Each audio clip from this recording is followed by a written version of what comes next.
জাতীয় নির্বাচনের আগে স্থানীয় নির্বাচন হওয়া উচিত বলে মনে করেন এলজিআরডি উপদেষ্টা আসিফ মাহমুদ সজীব ভুঁইয়া।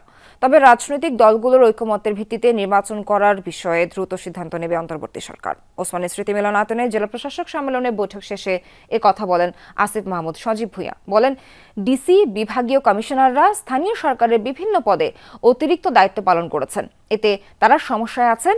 তাই জাতীয় নির্বাচনের আগে স্থানীয় নির্বাচন চায় জেলা প্রশাসকরা। এ নিয়ে রাজনৈতিক দল নিয়ে ঐকমত্য কমিশনের বৈঠকেও আলোচনা হয়েছে। সেখানে কোনো সিদ্ধান্ত হয়নি বলে জানান উপদেষ্টা। আইন শৃঙ্খলা পরিস্থিতি ও জাতীয় নির্বাচন সুষ্ঠু করতেও স্থানীয় নির্বাচন হওয়া জরুরি বলেও জানান তিনি। উপদেষ্টা বলেন, যারা গণহত্যার সাথে জড়িত তারা কোনো নির্বাচনে অংশ নিতে পারবে না। তবে যারা অন্যায় ও অপরাধের সাথে জড়িত না, তারা ক্ষমা চেয়ে নির্বাচনে অংশ নিতে পারেন।